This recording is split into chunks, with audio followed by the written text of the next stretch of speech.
As we said, Emperor Augustus also built a temple for Caesar's tomb, and the Catholic Church adopted this Roman tradition. Here, from the Catholic Church, a place to kneel in front of the casket.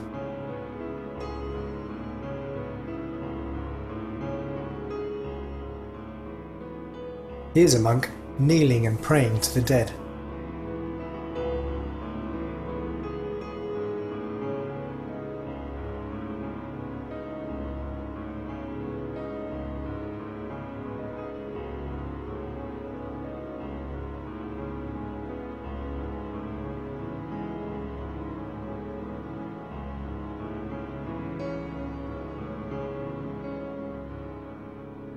The Catholic Church continues the apostasy.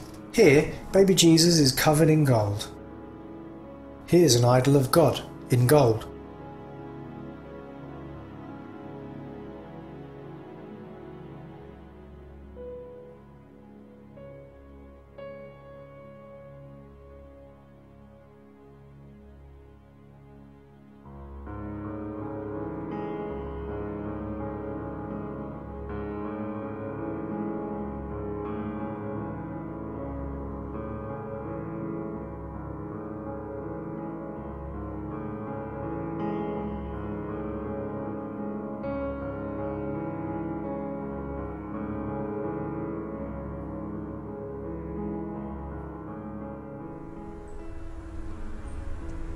Shockingly, the Catholic priests still use the headdress and the attire that were used by the Babylonian priests. See here.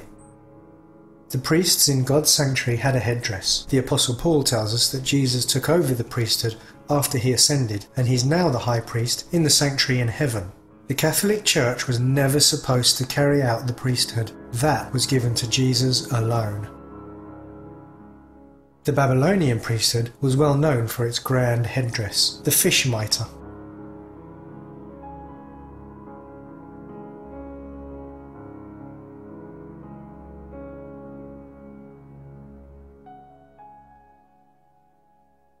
Here, a deceased pope with a mitre.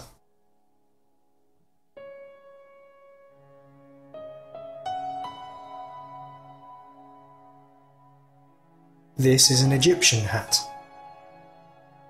Catholic priests, Babylonian, and Peter with the same hat.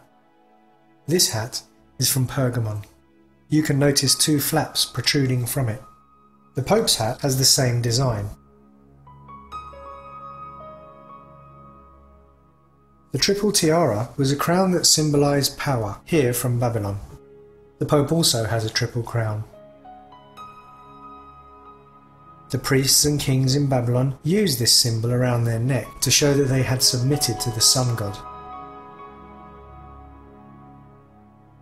Today, it's the Catholic priests, bishops, and popes who wear the same Babylonian sun crosses around their necks.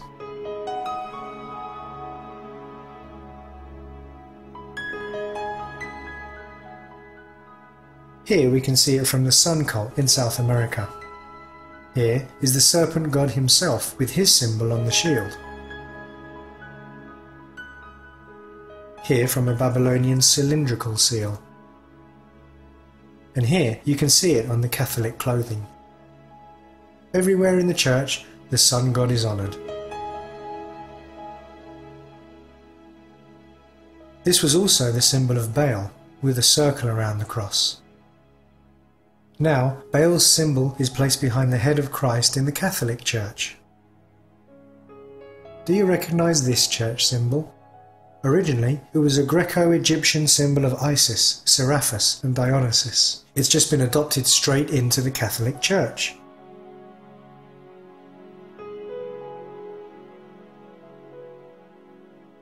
Babylonian priests wore floral symbols on their wrists. Here in the Catholic Church, and the Pope with the same flower in his hand. God speaks strongly against the worshippers of Baal in the Bible, but the word Baal simply means Lord.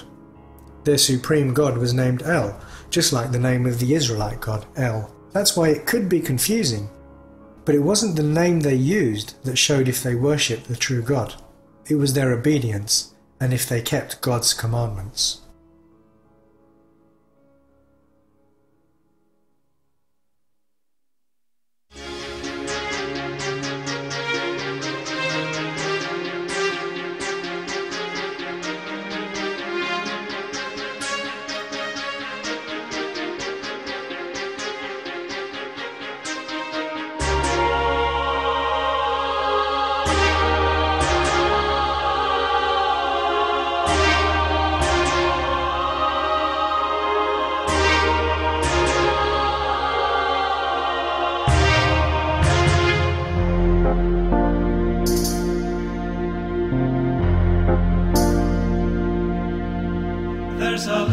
that shines in the dark, will you follow it?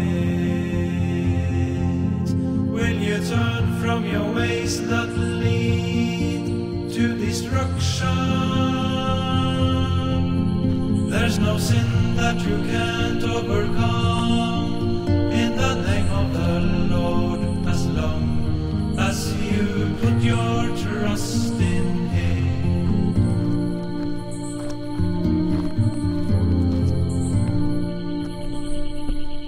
Why does God warn us so strongly against this church and say that its leader is the Antichrist? The Catholic Church has, from its inception, been Satan's attack on God's truth. And the Bible says God never changes. But nor does Satan and his fallen angels.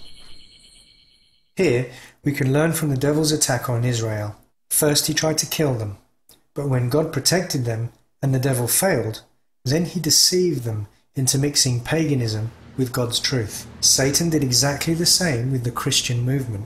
First, Satan tried to kill the Christians through the Roman Empire, but he failed, and the Christians increased in number. When he lost this battle, he tried to destroy the Christian movement from the inside by infiltrating it with pagan teachings and ceremonies. He thereby deceived most of the Christians, and only a few remained loyal to God, recognizing the devil in sheep's clothing.